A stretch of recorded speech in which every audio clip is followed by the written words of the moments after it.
Okay. Well, let's use what we hopefully understand here. And let's make a graph of the function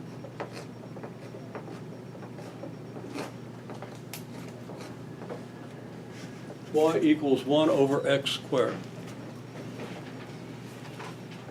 Okay? Now this is a basic function.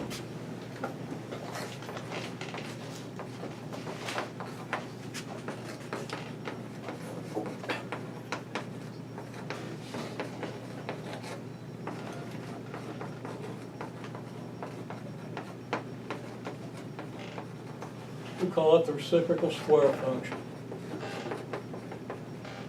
For reasons that I think you do understand. I think you know what a reciprocal is. 1 over something, and reciprocal of a square, right? Okay? So, we have x, we have y. Now, for any of our basic functions, our basic graph will always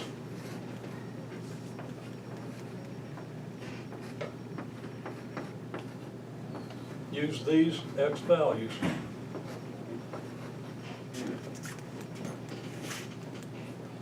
Okay?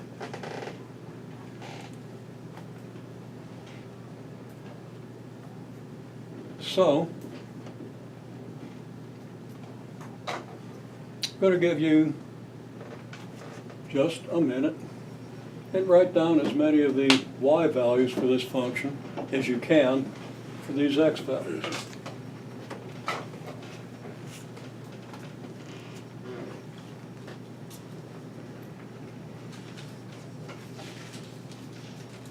Don't be making graphs or doing artwork or anything. Just write down some y values. Even if you don't have the table completely written down, because we don't want to take much time with this. You can fill it in.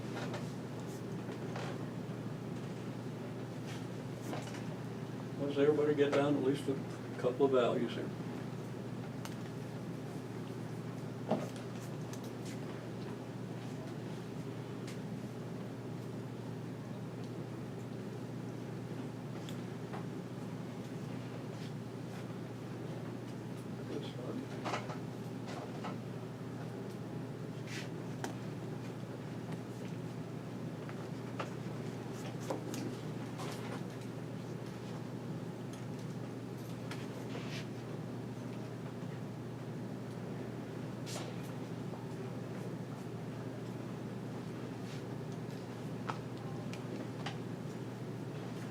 Okay, well, not everybody's had time to get them all, but seen a lot of correct stuff. But let's be careful about this, because we see a few mistakes too.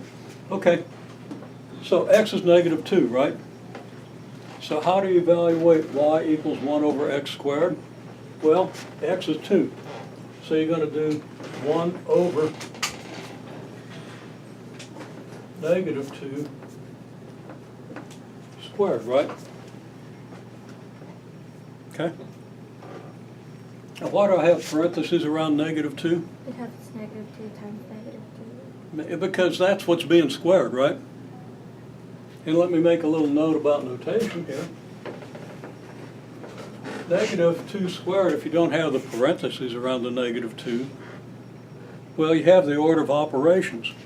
Exponentiation applies to what's immediately to its left, right? What's immediately to the left of this 2? 2, not -2. So this means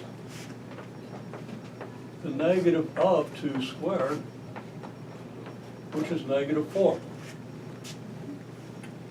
But x is supposed to be -2, and x is what's being squared, right? So we have to square -2. And that means we would write it like this.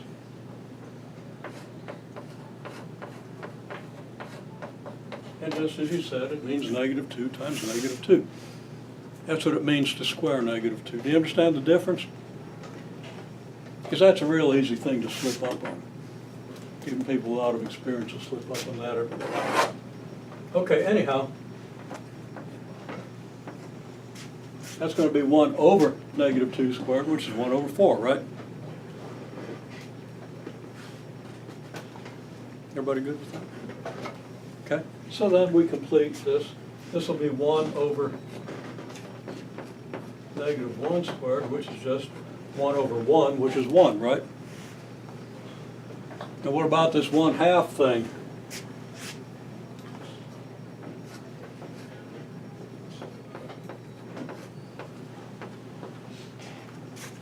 Okay, well, what's the square of negative 1/2?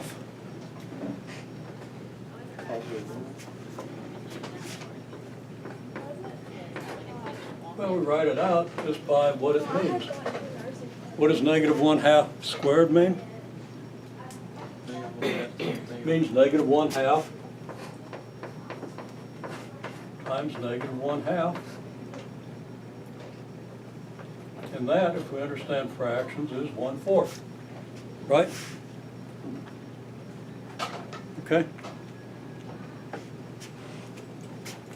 So that's 1 divided by 1/4. What's 1 divided by 1/4? 4. How many 1/4s are there in 1? How many quarters are there in a dollar? Right? Now there are rules for adding, subtracting, dividing fractions, and we'll talk about those early. Okay? In a way that allows us to extend into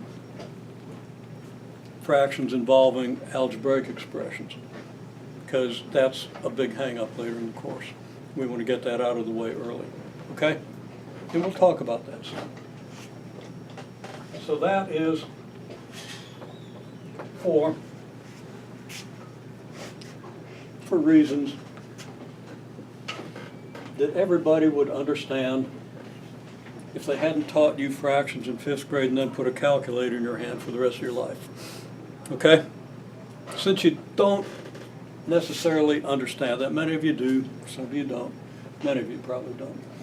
So if you don't understand it, you're in a lot of company, in my experience in pre-calculus classes, okay? My experience is also, we can get over that pretty quickly, so we'll be talking about that, okay? People don't really have much trouble with it once we elucidate the rules. And then apply them to algebraic expressions. Okay, so let's see, what's the next one?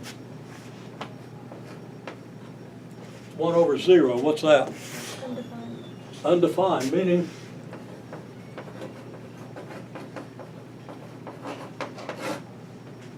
there's not going to be a point corresponding to x equals 0.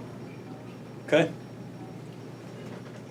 Now, we're not going to go through all the details here, but we get 4, 1, and 1/4 for the rest of the values. Okay?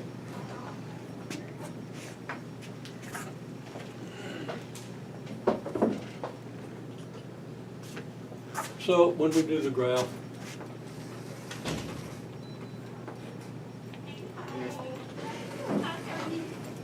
just as before, for all the basic functions, the basic graphs of the basic functions, we always go from -2 to 2.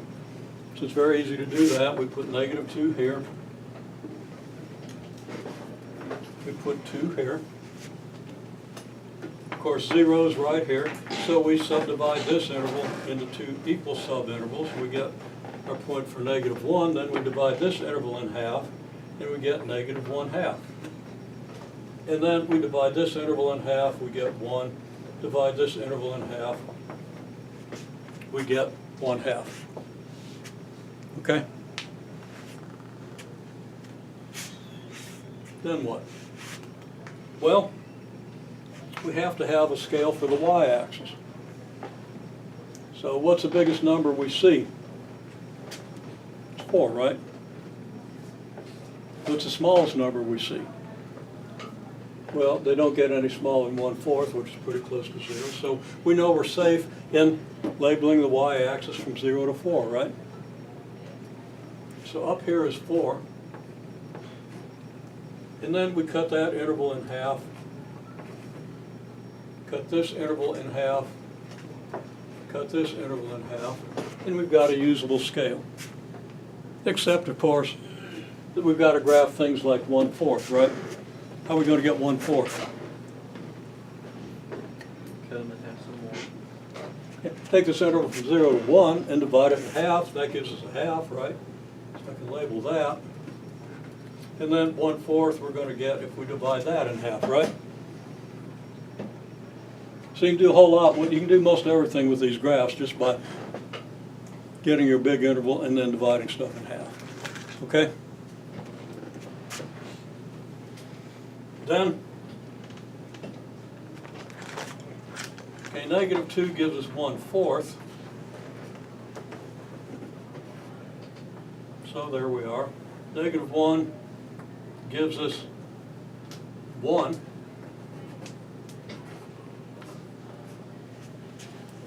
And -1/2 gives us 4.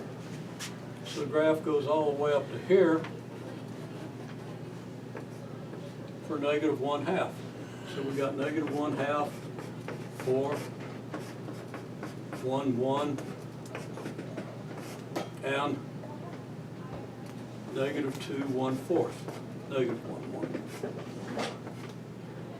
Okay? Now on the other side of the graph, I'm just going to put them down, but it's really easy. You're going to get this point, you're going to get this point, and you're going to get this point, right? Now you want to draw curves to these points, okay? Now, it should be clear that this curve should do something like this, right? Now, what people often tend to do is they want to kind of turn this thing around so they can go through this point, okay? You don't do that. Why not? Because the function is undefined at x equals 0. The graph will not touch the y-axis. It will not go across the y-axis. You got a graph on this side and you've got a graph on this side, but you got no graph at all on the y-axis because that's where x equals 0 and y value is undefined, right?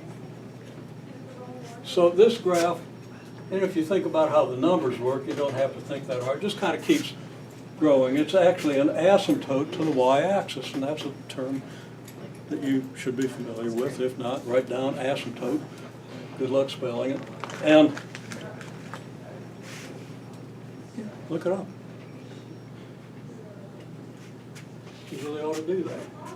Okay, but anyhow, on this side, it's going to do a similar thing. It's also going to have an asymptote to the x-axis.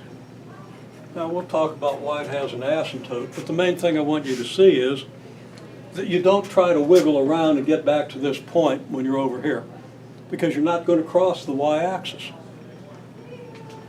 Okay? Make sense?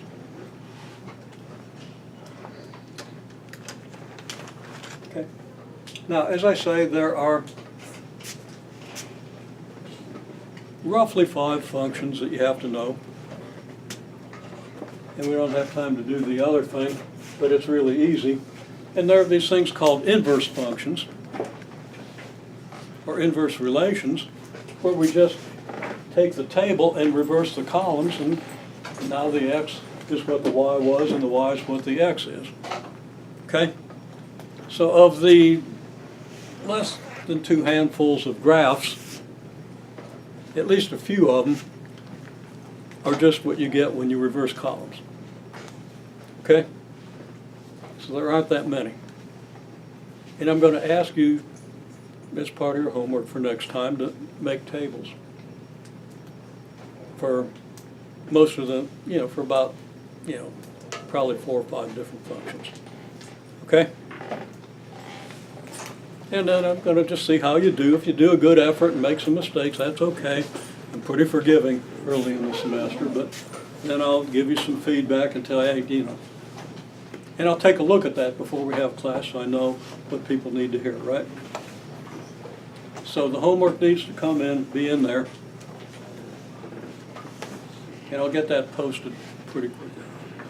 I'll try to get these videos posted if the computer's cooperating, which it usually is. Okay? Fair enough? Very good.